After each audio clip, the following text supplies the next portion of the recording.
90. Après une lecture attentive et une observation générale du texte, on peut se baser sur les indices qui peuvent nous aider à déterminer la typologie narrative de cet extrait. Et pour ce faire, on va d'abord jeter un coup d'œil sur l'écrivain qu'est Émile Zola, cet écrivain qui est le chef du naturalisme et qui se basait sur 3 déterminismes pour produire ses écrits et développer ses idées. Ces 3 déterminismes, biologiques, où il se concentrait sur l'hérédité, social, où il traitait le milieu, et ou l'entourage, et finalement historique où il travaillait sur le moment, ou autrement dit, l'époque, l'ont bien aidé à saisir des analyses et des phénomènes. Ensuite, on a le paratexte, la bête humaine, qui porte dans son ensemble un paradoxe, à bien dire, comment il pouvait confondre la bête avec l'être humain. Cette liaison entre ces 2 termes donne un aperçu sur le roman, et bien sur la vie misérable et malheureuse du personnage. Et c'est par ceci qu'on peut admettre qu'on est devant une typologie narrative naturaliste.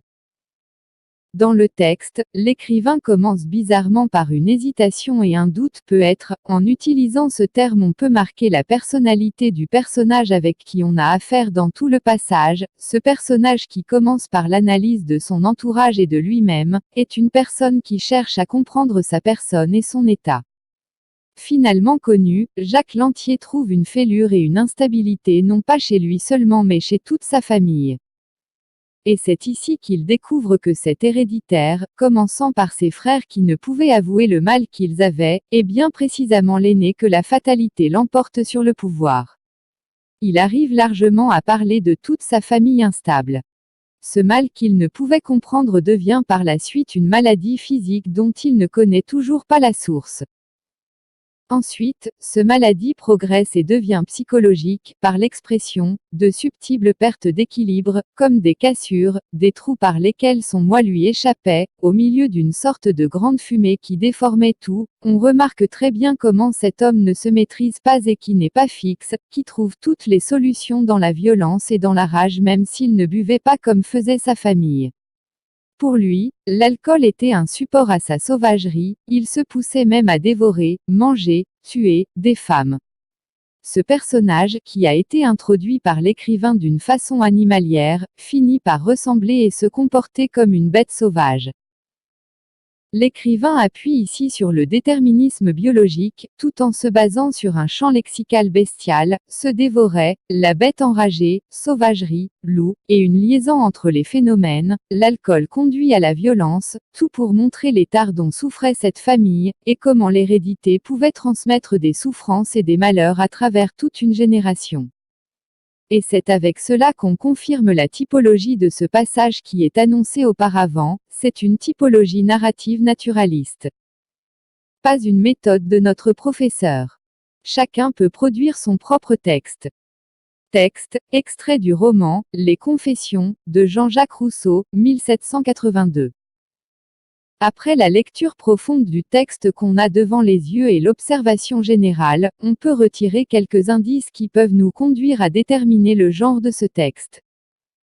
On remarque très bien la source de ce passage qu'est « Les Confessions », ce qui nous donne l'idée de « la vie personnelle et de l'intimité », si on ose dire, parce qu'on ne confesse pas à n'importe qui. En plus on la première phrase qui commence par la première personne du singulier, je, qui nous indique le thème à traiter, celui d'une histoire personnelle, ainsi la part de subjectivité qui s'annonce dès le premier paragraphe dans le but de préparer le lecteur à ce qui va venir comme s'il y a un secret à découvrir. Et pour qu'il nous immobilise sur le fait que ce texte parle de sa vie, l'écrivain n'a guère cessé d'utiliser les possessifs « ma »,« mon »,« mes », et pour bien attirer les lectorats, il les incite à réagir avec lui comme dans « c'est ce dont on ne peut juger qu'après m'avoir lu », c'est là qu'on comprend qu'il invite le lecteur à le juger et réagir ainsi. En outre, l'écrivain essaye de nous dire qu'il est unique par des expressions telles que « moi seul » et les négations catégoriques « jamais »,« aucun », tout cela pour nous mettre dans l'image de perfection de sa vie et de ce qu'il a réalisé. Et sans oublier l'initiative et l'envie de cet écrivain à rapprocher le lecteur, et le pousser à se mettre dans sa peau. J'ai dévoilé mon intérieur tel que tu l'as vu toi-même. Ici il adresse sa parole au lecteur comme on a fait allusion au-dessus, pour le pousser à juger. Au niveau de la forme du texte, l'écrivain revient à la notion d'esthétique pour remplir le manque de mémoire puisqu'on ne peut pas se rappeler l'heure exactement de notre vécu. Or, là on sait qu'on est devant un vécu réel, vu le champ lexical de sincérité qui est largement présent dans le texte pour montrer la différence de cet écrivain et pour se justifier.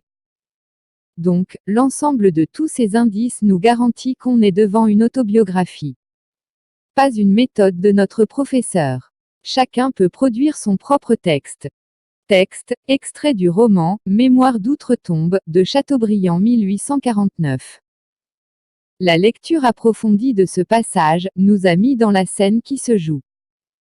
En commençant par le titre qu'est « Mémoires d'outre-tombe », on comprend clairement qu'il s'agit des mémoires qui sont devant nos mains, à bien dire, une histoire qui a été réellement vécue et que l'écrivain essaye de nous décrire et de nous montrer comment c'était facile pour lui de fréquenter ces lieux et se trouver entre des personnages assez symboliques tels que le roi Louis XVI, Monsieur de Talleyrand et Monsieur Fouché qui ont bel et bien existé à l'époque. Donc, c'est assez clair qu'on est devant un extrait des mémoires puisqu'on a toute une histoire personnelle, individuelle qui s'implique dans l'histoire en général. Pour réaliser ce récit rétrospectif, Chateaubriand fait un croisement de sa vie privée et celle du public, vu la part de subjectivité qu'il a. J'allais faire ma cour au roi, j'entrais d'abord dans l'église, j'avais vu descendre Louis XVI. Et ainsi la description des lieux et des personnes qui l'entourent, j'avais vu descendre Louis XVI, plein de crainte sur l'avenir, tout en se basant sur ce qu'il comprend et ce qu'il observe, ce qui montre qu'il connaît très bien avec qui il se trouve et il sait ce qu'ils ne disent pas. Puis, la part du souvenir, je ne sais si j'ai jamais eu le cœur noyé d'une tristesse, cette part qui montre que notre écrivain fait partie de cet événement et n'essaie pas de nous idéaliser les choses mais de les décrire telles qu'elles sont.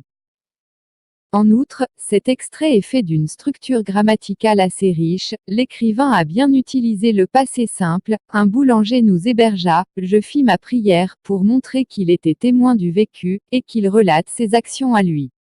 Sans oublier les métaphores, entre silencieusement le vice appuyé sur le bras du crime, une métaphore satirique pour insister sur le fait que Monsieur de Talleyrand et Monsieur Fouché sont dangereux et hypocrites. Et la métaphore de comparaison, la vision infernale passe lentement devant moi, en comparant ces deux messieurs à un enfer. En ensemble, nous avons détaillé le contenu du texte pour confirmer ce qu'on a introduit au-dessus. Le paratexte qui est en écho avec le passage et tous les indices qu'on a développés, montre que ce passage manifeste les mémoires. Pas une méthode de notre professeur. Chacun peut produire son propre texte. Texte, extrait du roman « L'éducation sentimentale » de Flaubert 1869. Après la lecture attentive du texte, on peut se baser sur quelques indices qui peuvent nous aider à bien déterminer la typologie de ce texte. Mais avant tout, on va jeter un coup d'œil sur le paratexte qu'est « L'éducation sentimentale », ce titre qui nous montre qu'on a affaire avec le côté sentimental et comment le gérer puis qu'il s'agit de « l'éducation ». C'était ni une présentation implicite du personnage principal, une présentation de son caractère, de ses envies, de ses vœux et surtout de sa personnalité. Ce texte est fait d'une structure enchaînée d'événements. Dans un premier lieu, l'écrivain nous met dans un cadre spatio-temporel avec une description assez profonde, tout en commençant par la datation avec un temps précis et un lieu précis, le 15 septembre 1840, vers 6 heures du matin, la ville de Montreux. Et puis, l'expression « près de partir », qui nous prépare à une action qui va arriver, et donc le thème de ce lieu qui est mobile et vivant, le bruit et les gens font réagir la sensation visuelle et auditive chez notre personnage. Ainsi, l'énumération qui est là, des barriques, des câbles, des corbeilles, pour insister sur le mouvement extrême de ce lieu qui est le port comme le montre le champ lexical, matelot, colis, tambour, des câbles, des barriques, et sans oublier le temps auquel les verbes sont conjugués, un imparfait à caractère duratif, c'est-à-dire qui se prolonge dans l'événement et insiste sur son importance dans le passage. Dans un second lieu, on est brusquement devant le personnage principal, sans aucune introduction, on a un jeune homme de 18 ans. Les 2 premières phrases nous dévoilent le caractère de notre personnage et sa personne, un adolescent en plein voyage, immobile et pensif, avec ses longs cheveux et son album sous son bras, un personnage qui a un caractère artistique. L'aspect physique et moral de ce jeune homme montre qu'on est devant un artiste rêveur. Ainsi, son silence et son isolation dévoilent sa naïveté et sa non-habitude, et qu'il y a quelqu'un qui le guide et qui veut faire de lui ce qu'il n'aime pas devenir. Ce quelqu'un est sa mère qui a été introduite d'une façon brève dans la scène mais qui a constitué toute une histoire dans quelques lignes.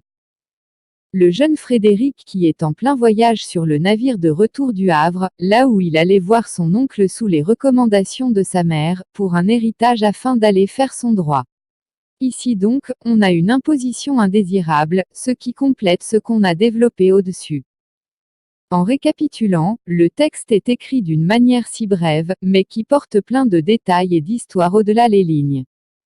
L'écrivain a essayé de nous mettre dans l'action avec l'esthétique de l'écrit, tout en utilisant des amplifications, hors d'haleine, tapage, enveloppé, discontinué, et des toponymes pour ancrer le texte dans la réalité. Ainsi qu'au niveau de la langue, un usage des temps verbaux bien choisis pour insister sur l'action, l'imparfait pour montrer comment l'action est durative, le passé simple, enfin le navire parti, qui montre que l'action est achevée et finie. On peut faire appel ici au roman d'apprentissage puisqu'il s'agit d'une éducation et qu'on est devant un personnage qui ne peut pas se défendre et s'exprimer. Le texte qu'on a, nous met vaguement dans la réalité, avec tout ce qu'on a développé au-dessus, on peut certainement dire qu'on est devant un roman réaliste. Pas une méthode de notre professeur. Chacun peut produire son propre texte. Comment répondre, selon moi-même? Lisez bien le texte, 2 à 3 fois. Travaillez les indices sur un brouillon. Étudiez le paratexte et l'écrivain. Commencez votre rédaction par une introduction dont vous identifiez l'écrivain, le titre, la typologie. Développez les indices dans des paragraphes lisibles. Insistez sur le comment et le pourquoi. Dans la conclusion, vous devez confirmer la typologie que vous avez introduite. Très bon courage.